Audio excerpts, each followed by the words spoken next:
Welcome to my podcast, Today's Dream, Tomorrow's Reality. My name is Vicki Poole. I'm a master transformational coach and hypnotist specializing in habit change. And this podcast is sponsored by the Enlightened Peach.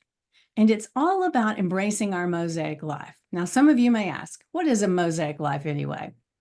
Well, it is recognizing that all the pieces of our life, the good, the bad, even the indifferent, have all come together to make us who we are. Change any one thing, and we are different. With that in mind, I invite you to embrace your perceived imperfections and celebrate who you are. This podcast is unedited and raw, just like life. I am your host, and I have a special guest that I'll introduce in just a moment. But before I do, I would love to ask you to do me a solid, and that is leave a comment, leave a question, and also remember to like, subscribe, and share. So now let's get started. So this lovely lady right here, DeLisa Seals, I'm so excited to have her on my podcast and introduce her to you guys. I don't know her that well. She's actually part of my Stand Up and Stand Out community on Facebook.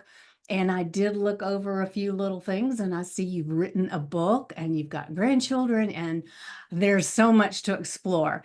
But if you don't mind, if you would, for our listeners, our viewers, just tell a little touch about you, where you're from and everything, and then we'll get started. No, I'm DeLisa Seals, and I just turned 50 this year. Oh, And congratulations. well, yeah, thank you. And I'm from Youngstown, but 6 years ago I moved to a little town, Sebring. It's a small little village, actually, not even a town. I'm a head clerk in the library in town. I live really close. I can actually walk over. That's how small the Oh, little town is. wow, that's nice. And so, and like you said, I have three kids. My daughter's the oldest. My children are 33, 29, and my youngest will be 19. And I have 9 grandchildren. Wow, lucky you. Lucky you. All right. So I want to ask you, so where did you grow up? Where did you say you grew up? In Youngstown, Ohio. I Okay. grew up All in right. Youngstown. So I wasn't sure. I know you said Youngstown, but I thought, where is that? Where is that? My Yeah, geography Youngstown, is Ohio. terrible. And yeah, and it's not the Youngstown you're hearing about now. I had really I had a lot of fun growing up, as a Yeah. kid. Mm-hmm. In town. So, it's just keep them in your prayers. Yeah, yeah. So, when you were growing up in Youngstown, did you have siblings? Yes, I'm the oldest of 4. And Okay. there's 3 girls and I'm only one boy. My brother is the baby. I still my baby, even though he's 39. Well, that sounds like me too, because I'm the second to the oldest and of 4, and the baby is the boy. The rest of us are girls. So it's Okay. pretty funny. We've got some connection here. I feel it. I feel Right, right. it. So what did you like doing the most when you were little? Well, I was raised up by my grandparents, and living in the house, we always had family over. We always had cousins, the kids next door to play. So, I mean, bike riding was a big thing, to get on our bikes and just go. But my sister and I used to just, everything was, imaginative play. Mm-hmm. Um, when I was younger, my grandparents were very religious, and they were Baptists. And my mother was Church of God in Christ. So I said I grew up Baptist, Church of God in Christ, and superstitious, right? So I had it all like covered, right? So, but we used to go outside and play, and I'm still friends with the kids, well, the one family that lived next door. But Oh. we would play church, and I was always the minister, and my sister was the choir. She Oh was my the choir. gosh. But I mean, we would, When I was be a kid, out we played there. school. You played church. I love it. Right. And then we would go over next door to their house after church, and we would have saltine crackers and grape juice for communion. So Oh, that sounds like so much fun. Oh, that's crazy, crazy. Well, I can see why you say you had fun as a young child. Yeah, I mean, we just always came up with everything, my sister and I. And in Ohio, the big thing is Buckeyes. Hmm. So my sister and I would go get like these Buckeyes, and my grandfather would sit, and my grandfather was a fisherman, and he was a hunter. So we Hmm. grew up on wild game and all of that, but we would go get Buckeyes, and Grandpa would sit and make necklaces for us out of them. So we would wear these huge Buckeye necklaces around. But I mean, yeah, we were always doing something. So with your siblings and then the neighbor kids, there was probably quite a few then, right? Yeah, I mean, we had a neighborhood full of kids. I mean, Yeah, there could be 10 or 15 kids outside, yeah. all the time. And but my grandmother, like on Saturday mornings, because they grew up, my grandparents were born in Mississippi, so we grew up with very old school values. So and Saturday morning after you ate breakfast, you did chores first.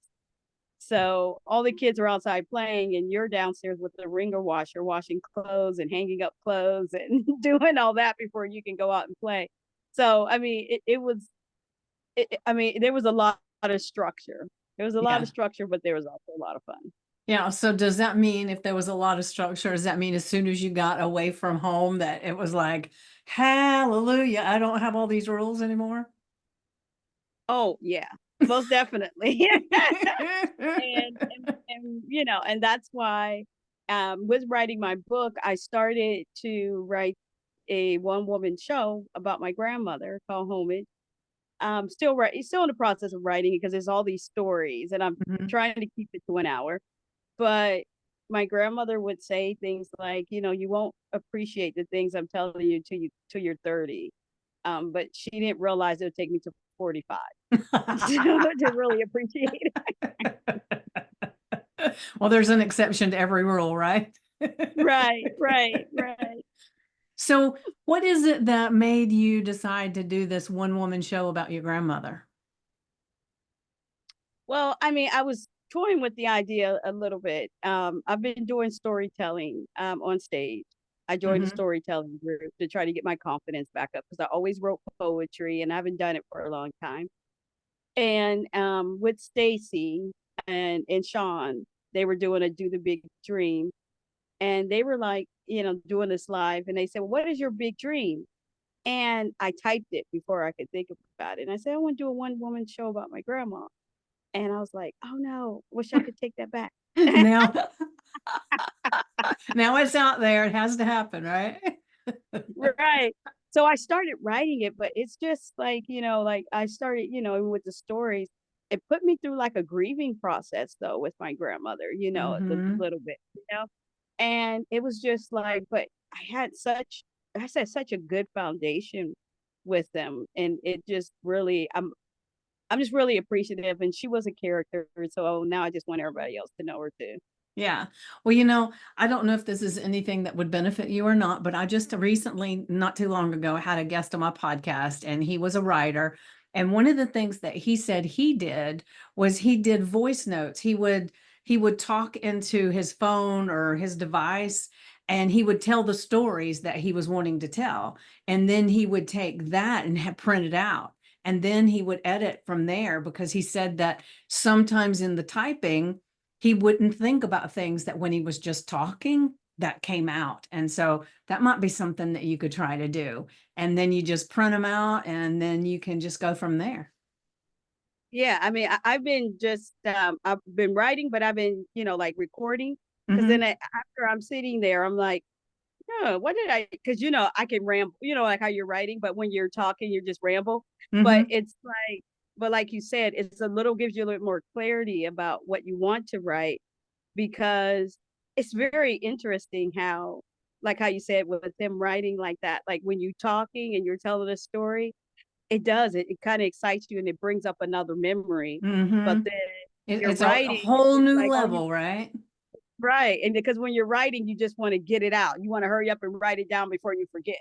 Yeah, yeah. And like with and Stacy's the accelerator program, one of the things that she has us do is that she gives us the dares, and then you just get on the screen on the Zoom or on a live, and you just talk about it. And then you ramble, and once you've rambled a while, the ideas and the things that will come up that you never even thought you remembered, but you did at some level. So it's pretty powerful stuff.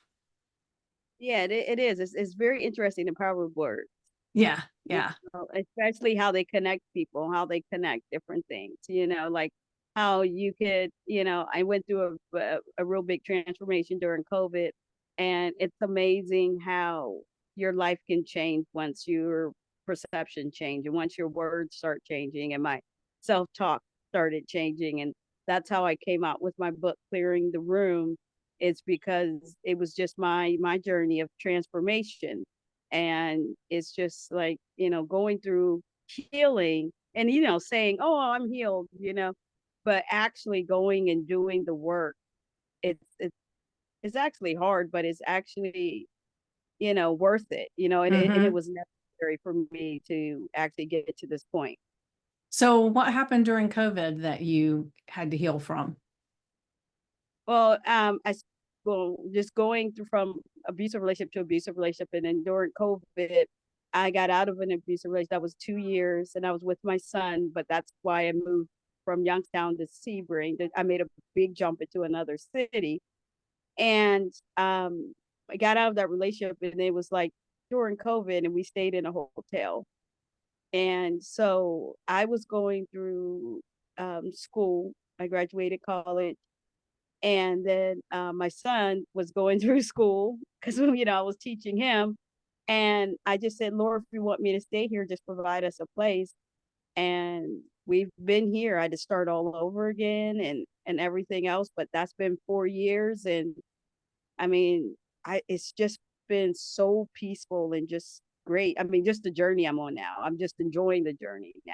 Yeah, beautiful, beautiful. One of the things that I talk about a lot is how if we can look at the things in our life as a journey and put on our explorer's hat and figure out what it was supposed to teach us, all the crap and things that we go through, and then Yeah. how to make it better going forward, it's makes it so much more enjoyable to do that than to go from, and I'm not saying you did this, but I know a lot of people, they go through hardship and they have to make these hard choices, and then they feel like a victim because they went through all those things. And not to say people aren't victims at some level, but when you stay in that victim place, you stay in that victim place. And Right. so that's where the power of the words, like you're talking about, comes from. Because if you can't figure out how to get out of that spot where you feel like such a victim and you feel like things are always happening to you and not for you, then it's just going to continue. And that's why it's so important to be working on the words that you say to yourself. One of my favorite books is The Untethered Soul by Michael Singer. Have you ever read that book? No, I haven't read that one. No. Mm-mm. Okay, well, you need to check it out because it's a very, very powerful book, and it's all about the voice that in our head and the things that we say to each other. And one of the things that he says that was so powerful to me is he said that we carry on conversations in our head, and then we would never talk to a friend like we talk to ourselves in our head. And so Mm. it really woke me up to think, well, wait a minute, what am I saying to myself? And that's when it was like, okay, I would never say that kind of thing to one of my friends. So I've got to look at this a little bit differently. And I started really changing my verbiage about things from that point on. Yeah, I mean, I have to check that book out, Yeah. Untethered Soul, because that's what I've started doing, is just changing. Just, I mean, not to say that I've arrived at that, but I don't think when I anybody catch my, arrives. We're all a but work in progress. yeah, but when I catch myself doing that, be like, oh, why did you do that? That was stupid or something. I said, nope, nope, nope, that was a mistake, and I can learn from that. I start Yes. saying that to myself, because I just start embracing who I am, the person that says the wrong thing at the wrong time sometimes. Embracing how loud my laugh is, like just actually We liking we my have a lot in common. I go to the movies with my daughter, and one of the things that she'll say when we leave is, "Mom, you laugh way too loud." Well, if it's funny, I'm sorry. I gotta laugh. right. Well, see, and my daughter and I are funny because um like everybody hates to go to a movie with us or sit in the same room with us because my daughter and I would talk through the whole movie. Oh gosh. Like we See, just that would talk through drive the me whole. bonkers. I'm like, did you see that? What's going on? Did you? Oh my goodness! And we're sitting right next to each other. Of course, we saw it. Yeah. Now, my sister and I, we can do that when we're at watching a movie or something, and then we'll even have to pause it sometimes and say, "Well, what did they just say?" Because we were talking and we didn't hear it.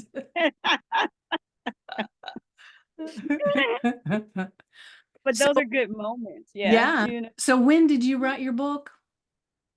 I just wrote it like a few months ago. I just Oh, self-published. I put it on Amazon, okay.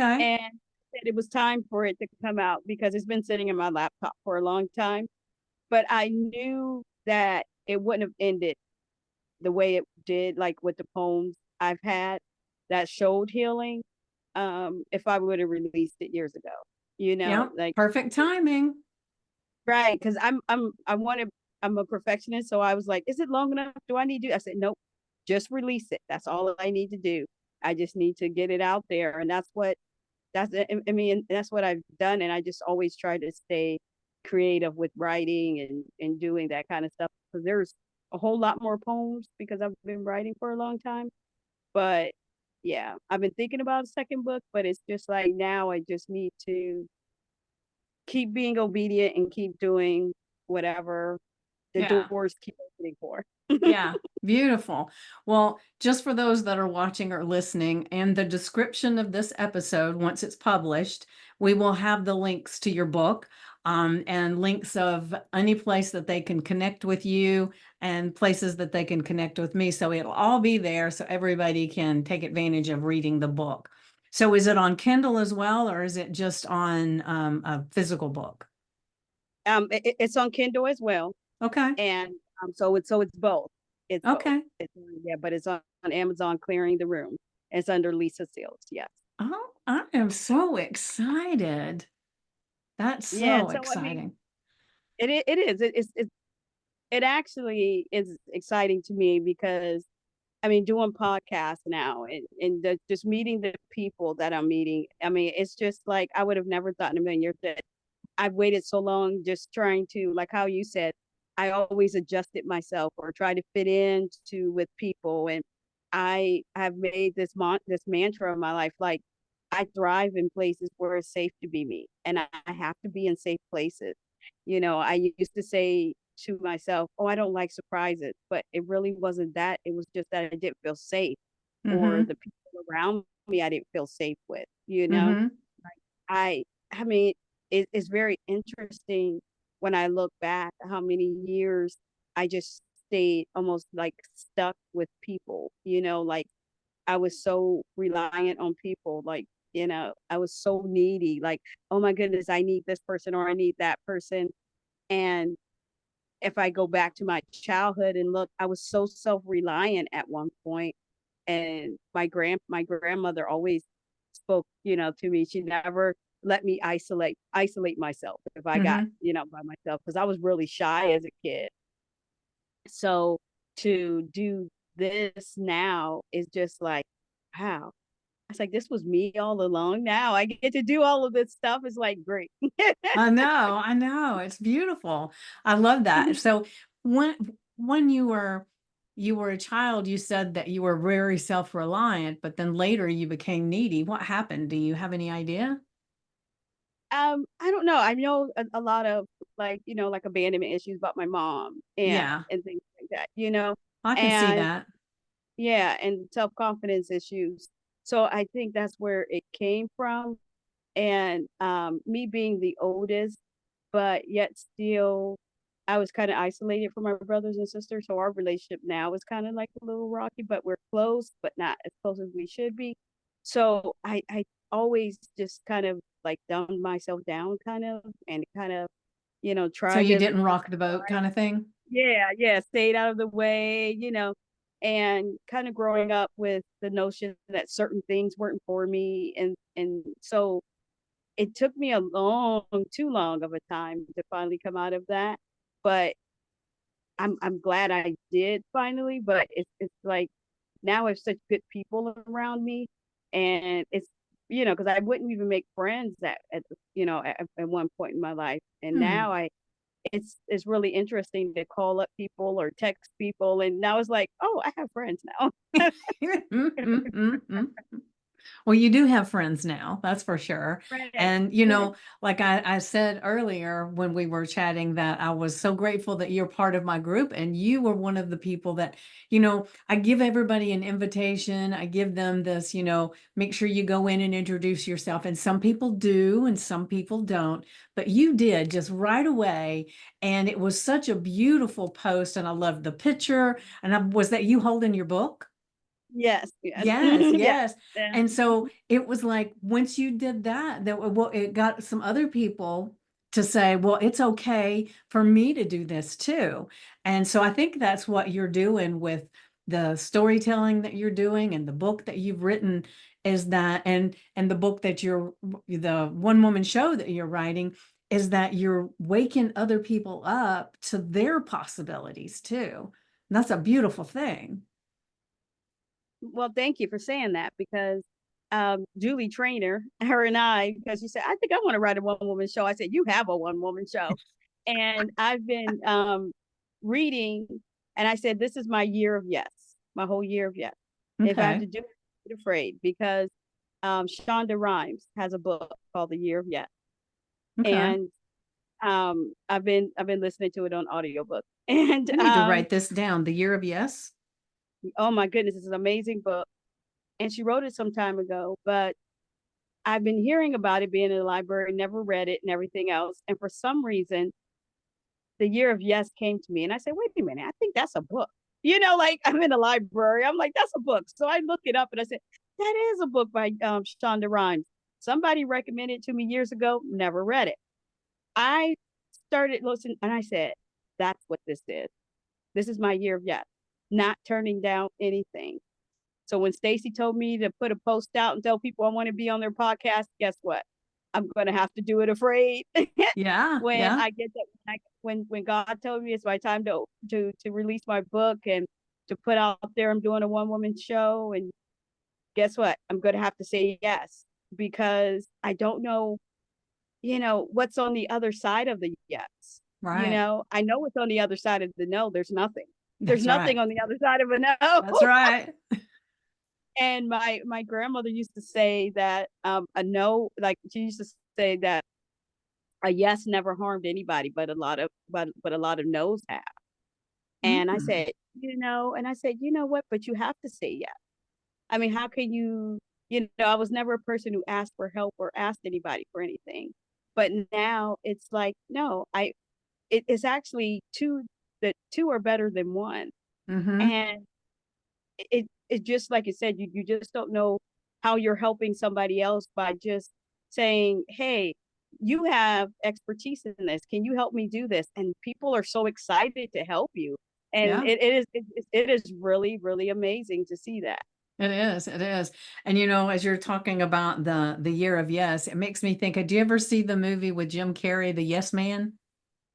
No, Okay, well, you need to check that out too, because it's really cool, because he says no to everything, and he's a like a president of the bank, or I don't know, but he's a banker, and he has this boring life. He has the same sandwiches every week. Or every day, he always sits in the same place and all this. And then he goes to this conference thing, and it's the Yes Conference.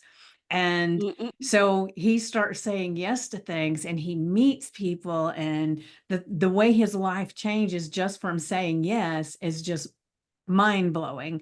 And of mm, course, it's written as a comedy, but it's very, very insightful on how, just by, like you said, saying yes to things and not being scared, or doing it anyway, even when you are scared.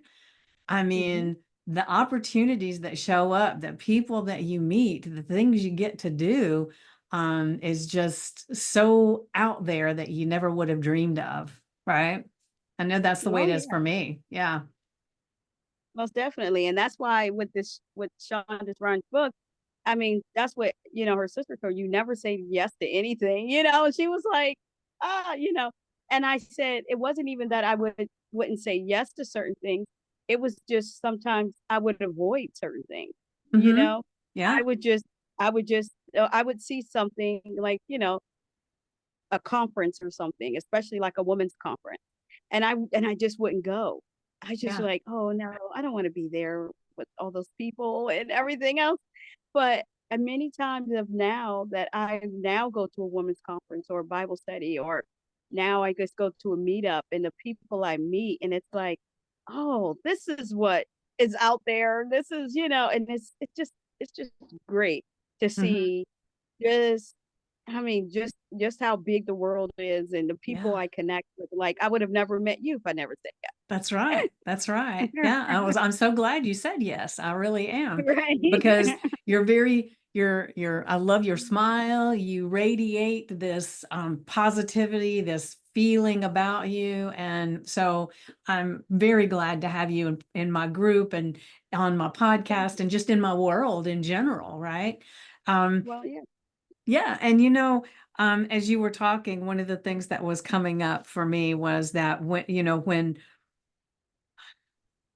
I used to be one of those people that wouldn't say yes, and didn't want to do things I didn't know how to do, to the extent that I remember one time in particular going with some friends, and we went to it was like one of these game places where they have all the different kinds of games and stuff, and Mhm, you play all this, and then they had pool and they had everything, right? And as we're mhm. walking around, a few of them would say, well, let's play this game. But I would look at it. And if I didn't know how to play it, instead of saying, well, if you'll teach me, I'd say, nah, I don't like games because I didn't want to try because I didn't want to look stupid. I didn't want to try it if I couldn't step on up to the plate in the moment and hit a home run. I didn't even want to try. And it Right. took me years to get out of that space to where now I would say, well, that looks like fun, but I don't know how to play. Can you show me? Very different experience and probably Mhm, a hell of a lot of fun instead of mhm. saying, no, I don't like games. And then I would stand to the side and watch people play games. Right. Right. Yeah. Right. And that's what it is with us standing on the sidelines because, we're scared to stand out or because there was a wound there that, maybe you did ask for help and you didn't get it or something like that. But it's really nice to be around a group of people. Like you could be around strangers. There's always somebody that's a giver in that Mm-hmm. group. Yeah. And I love that to always find that out. And Yeah. you won't ever kind of get that out of that person if you never ask for help, you know? Yeah. If you I never love say, that. but there's always givers Mm-hmm. around. Once you speak something out, like I know you could probably tell stories of the moment you started a podcast, like all the people that would come and just wanted to help you or that wanted to be on your podcast because once you start making the moves towards your destination or on your journey, there will always be helpers. There will Yeah. always be people that will come right out of in there and say, hey, I know how to do this YouTube or I know how to do that. But if you say, oh no, no, no, I don't want to learn that or I don't want to do that, then you close your own door, then you close your own doors. And then, Yeah. it's just amazing how just just how I don't know how God does it, Mm-hmm. just how the whole world just opens up to you Yeah. when you just say yes. Well, It's see, amazing. one of the things that you just said that I really want everybody to pay attention to is when you said that in any crowd, even if you don't know anybody, there's always a giver. Now, Mhm, that is such a stretch from the way most people think, right? Because most people think, well, somebody's going to make fun of me, somebody's going to this, somebody's going to do that. right? That's why people avoid getting into certain groups and things because they figure everybody's going to be against them. But it's beautiful when you think about, and that is true. If you're around a group of people and you ask for help, there's at least one, probably more than one, that will reach up and Mhm. say, "Hey, I got you. Let me show you how to do that." I mean, and so I'm so glad that you brought that up because that is definitely part of the mindset that we all should have, right? Right. Well, I mean, once we and I mean, I know we're a culture based on beauty, right? But if we all understand that we're attractive people, we are all attractive people, and we attract what we want to get out of life. Mm-hmm. So I've had to learn that, like when I was just attracting people that just kind of, I call them like life vampires that just suck the life out of me. Yep. And because I'm a giving person, I'm a generous person. I love to give gifts to people. Like I just love to give advice, or I love just to sit with people, whatever I can give to Mm-hmm. someone. I love to do that. So once I do that, I have to understand that being an attractive person, that I will attract either people that will take from me or people that will give back to me. Like, we're just there talking and laughing, just like how we're doing now. But once you're in a good place and I don't need people to just pull from me and never give back anything in return, then your whole attitude changes. But Yeah. once you say, I need help, and those people come, and I mean, it's such a great feeling because there always are givers, and it's always been true in my life, but I never recognized it because I was always looking at the people who weren't giving me what I needed, Yeah. you know? Yeah. It's all So in once our I changed, focus. It's what we're focusing on, right, right? right, it's all in your perception. So once I finally understood and finally was honest with myself Mm-hmm. on what I really needed, then yeah, it all changes. And it's always ask for help. Never be ashamed to ask for help.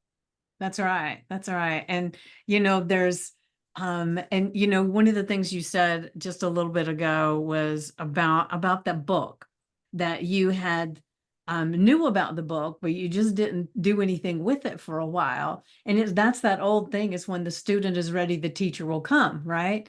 So if you Right, had right. read that book back then, you might not have gotten anything out of it because you weren't ready to get that information. And what I find for me is like I could read the book once and then I go back and read it again. And it's like I've changed since I read it the first time. So it looks like somebody's put in new words because I never even noticed them before. And so to me, it's amazing as we grow and become who we're supposed to be. We change so much from day to day that the things that were important to us that we saw yesterday or a week before, we can see that same thing and see it totally different. Oh yeah, most definitely. I mean, I was trying, I actually said this to myself, like, like I'm always writing, doing journaling. And I said to myself, I said, I tried to hang on to people that really didn't matter. You know what I mean? Like in the long Yeah. run, like you were like, these people were not coming with me on this journey, at Yeah. all. But it's very like how you said, once you change your focus, and I didn't know I was me. Like I was always so afraid of being myself because I was like, well, I want people to like me. Nobody's not gonna like me if I not like this person or not like that Yeah. person. Yeah. And and then now that I'm myself and I actually can, and I'm going out and meeting people, it's like, oh my gosh, I don't need to fit in into anything. I was always called to stand out, and I stand out in places Yeah. with my loud laugh. And then you can Mm-hmm. tell where I am in a room. That's right. And Me too. I mean, it is. It's a good thing. And then you get to meet the right people. The right people Right. will come. Yeah, I know. I love it. The thing like I just had a conversation this morning, I think it was. I don't remember, it doesn't matter. But I was talking about how we magnetically draw people to us by the vibration, the thoughts that we think, the things that we do. And when you're vibrating in this place, that is a beautiful place for you, being authentically you and loving who you are, and taking stock of your gifts and talents and being grateful for all the things. When you're being that, the people that you used to would come to you, well, like those bad relationships, they wouldn't even come past the force field now, because Hmm. there's no way they could get past Right. they would be repelled from that, and you certainly wouldn't open the door and let them in. And so it's amazing when you can get so into who you are and appreciative of all of that. It changes everything about you and the world around you in an amazing way. Oh, yes, most definitely. I mean, it's amazing how, like now at 50, it's like, oh my goodness, I just went from one thing to the next, and I was always in survival mode, and then I was raising kids, and I just wanted my kids just to act right, just be right, just do everything right. And like never really letting them like be who they were, because it's just like, Hmm. no, do this, you Yeah, need to do that. Now it's just like, even with the grandkids and with my kids now, we just laugh about certain things because I was like so uptight. But my youngest son, of course, as there's a big space, he gets like the best of me, as they say. yeah. But it's like this new me. It's so nice. And now I'm enjoying motherhood. I'm enjoying being grandma. Like, I'm enjoying this life now, and it's great to see all of their different personalities and get to cultivate. And now with my book, I get to finally show them. I said, it's up to me to show you who you are to become. My one grandson is an excellent artist, and my daughter can draw, and so can my oldest son. It's just like cultivating all of that in them and letting their gifts show no matter how it manifests itself. Hmm. I've graduated from college. I've done all these things just so the doors can be open for them. Yeah, yeah. You're an amazing mom and amazing grandmother, I will say. I am Well, very thank you. envious. I don't have any grandchildren. I have two children, but no grandchildren. And I wonder sometimes if I ever will, but it's not for me to decide, right? So I just have to play with other people's children, have pets, that kind of thing. And in some ways that's probably easier. Right. But Well, yeah, I mean, go but it's ahead. life. No, Say I that said, but again. it's life. I said, but it's life. It always happens. That's right. That's right. And isn't it beautiful to be able to sit in this space right now and be appreciative of all of these gifts that you have? And it hasn't been that long ago that was not the place you were, and that's not been that long ago that's not the place I was. And the thing that I love is that we get to choose if we want to move forward into a better way. Because one of the things that's always on my thoughts is there's no such thing as staying in the same place. You're always changing. You're either changing on purpose to where you want to be or who you want to be, who you are inside, or you're going in default. You're just going with the whim of the wind and what somebody else says. And so I kind of like, it's like a house that's not tended to, it's not loved on and everything, it just deteriorates. And so when Mm, we don't change on purpose for the things that we want to do in our life, we're just deteriorating. mm, So I like that. yeah. So it's nice to get to the place where you're in control of that and you recognize that it is your choice and you get to decide deteriorate or keep growing and shining. Right. That's a no-brainer to me. Right. I mean, exactly. I mean, and you have to realize that it's not too late. Yeah. It's never too late. I mean, how many times have I turned 20? I turned 30. I turned 40, and I was still the same, but I was always saying, "Oh, I'm in transition. Oh, I'm healed. Oh, I'm doing this." and I was just doing the same thing, but at a different age. And Yeah. I was just going through life like that. And now it's like, I graduated college at 46 years old. What did you At study, 40, by the way? I have my degree I graduated magna cum laude. With hotel and business, event planning focus. Oh, okay. With business Mm-hmm. or hotel planning. And 47 doing storytelling. Never thought I'd do that. Then at 49, we're releasing a book, all of that, it's just like, it's never too late because like you said, we're always changing. So you might as well change for the better Mm-hmm. because it's, it just feels good. It just, Yeah. I mean, and it's scary. It really is scary to change and to let go of old things.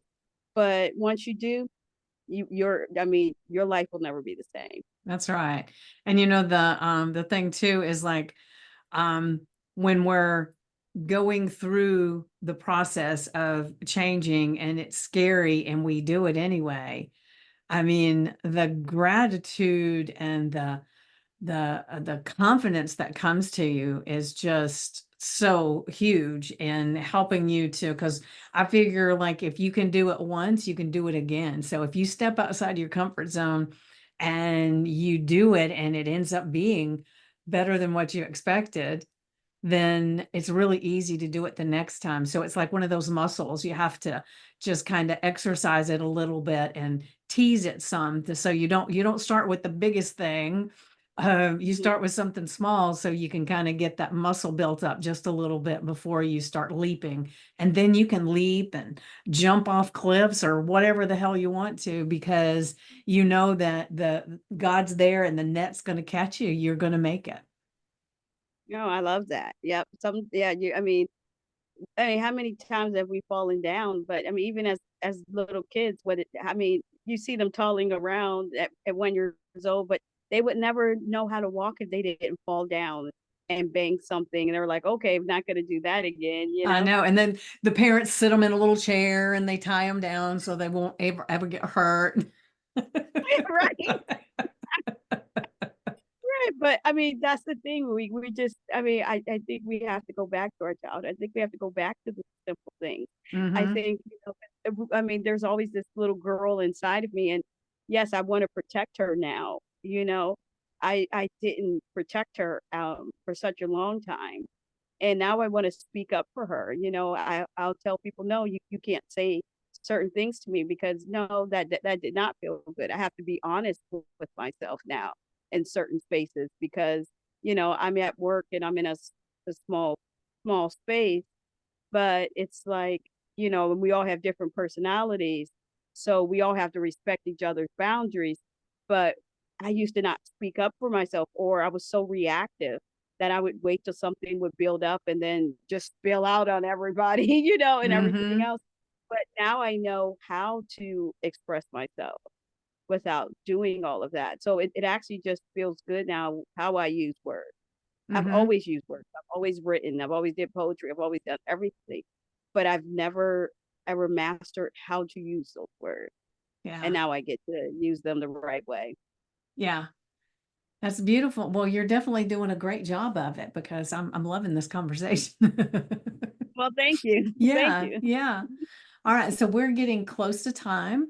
So, of all the things that we've talked about, when you agreed to be on the podcast, was there something that you wanted to make sure that you talked about that maybe I haven't thought to ask or we haven't touched on yet? Was there something in your No, mind? no, I mean we've talked about everything. I mean, Okay. I just, but I love your podcast because it is a safe space, and um, and you give people the space to be creative. Like you're just like just come on and be yourself, which is really nice. And I'm still learning myself. Like I'm Hmm. gonna make mistakes, and so I'm going to do that. But I just love doing this and love the people that I'm meeting. Like I just love meeting you, and I just love just the cadence in your voice and just Oh, listening to thank you. you. Well, I am a hypnotist, so. Right. I mean, it does. It actually gives you that feeling too, right? But it's such a relaxing thing. It's so nice to be at peace. I mean, in my life, being in a abusive relationship where you can somebody comes home and it can disrupt the whole vibration of a house, and or just being with people that and my and I know you know what I'm talking about, how you could be with the person but everything in you knows this is not where I want to be, but Hmm. you're like, oh no, I have to be with these people, like having my peace disturbed in so many different ways, but now being around people who are peaceful, who are agreeable with you, to be yoked with people who are like that, it just feels good. it just Yeah. it just really feels It's like nice. night and day, isn't it? Right. Yeah. Yeah. I feel you. I feel you. I've been in those situations too, where it's like somebody walks in and I forgot what you called them a minute ago, but my mom used to call them psychic vampires. They would they would suck all the energy out of a room and make you feel like you were dying with all the energy that they had there. Um, so for me, a lot of times it would be those situations, I would try to be nice and make them happy. And then sometimes, I don't know if it was um, my self-esteem was so low or if I'd always just been a people pleaser, but if somebody came to me, it didn't matter if I didn't feel this connection or if I felt like they weren't a good person or whatever, I would still welcome them in because of being a people pleaser. And so it's wonderful now to be in a place where I have clear boundaries. And when someone tries to cross those boundaries now, it's like, I don't think so. Thanks for playing, but we're not playing this game. And you just move on. Whereas used to, I would, if I thought somebody was going to get their feelings hurt, if I said, well, I really don't want to be doing that, then I would go ahead and make peace and do things I didn't want to do. It could just be going out to dinner and not wanting to go with these people. I remember one time I had this one lady, I was only friends with her because her daughter was friends with my daughter. But she was one of those people that she sucked the energy out of the room.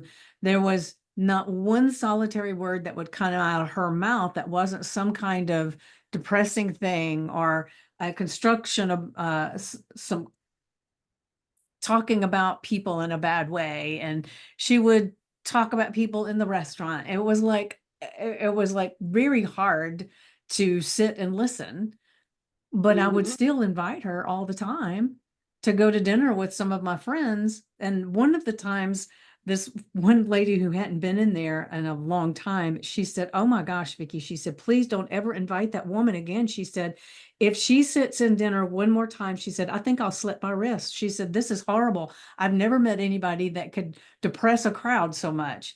And for some reason, once she said that, then I thought, well, yeah, well, why am I letting her Right. hang out with us? Because I don't want to hurt her feelings, but then I'm negating mine and everybody else's for her. And so I Mhm. stopped inviting her to go to these dinners. And it was like she just peacefully went on her own way. It's almost like she didn't even notice. But Right. it was so peaceful and relaxing, and we laughed and we had a good time. And so I've never even told anybody this before, so I don't know why I'm saying it today, but it is amazing when you get to this place where it's like what I want matters too, Mhm. and you stop Mhm. letting everybody else's wishes top yours. Right. Right. Because I've had to learn, because just like that lady, I've had to learn that some people don't want to be friends. Some people just want an audience. That's Ah, I all. like that. Yeah. I think They that's just what want an it audience. was. 'Cause I was friends with somebody. You could get on the phone. We would talk. I mean, not we. She would talk for 40 minutes. Never ask me how I'm doing. Never ask for anything. Going about her life, and then and I would hang up, and I would be exhausted. I have to take a nap after I would get off the phone with you. But and then I was just like, and I mean, I would see this person's number come on my phone, and I would cringe Yeah. because I didn't answer the phone. And I said, well, if you don't want to, then I would do all my self talk. If you don't want to answer the phone, why are you even talking to them? And why are you doing this? Yeah. Because Yeah. I was just like, why am I even doing it if I don't even? But like you said, once you release that person, then you see the piece, you're like, oh, this is Yeah. why, a Yeah. light bulb comes on. That's right. That's right. And you get to be a lot more astute of what your boundaries are and whether or not you let people cross them. Yeah. Oh yeah. Oh Yeah. yeah. It's all about being mature and growing in yourself. And I mean, it's really is. It's a necessary. It's a necessary thing. And I'm glad I'm here now. I mean, I'm still working on when people congratulate me about my book, or people will say, "Well, what are you working on?" I'm still working on accepting that, like accepting praise, or somebody saying something to me. So, you know, those are still my little baby steps. Okay. Okay. Well, I see that. Well, just keep showing up. And every time somebody says congratulations, just say thank you and let it be. You don't have to elaborate on it any further. It's just accepting the thank you. And the more you do that, the easier it'll be to accept all of that. Right, right. Thank you for that. Yeah. Yeah. All right. So I have enjoyed the heck out of this.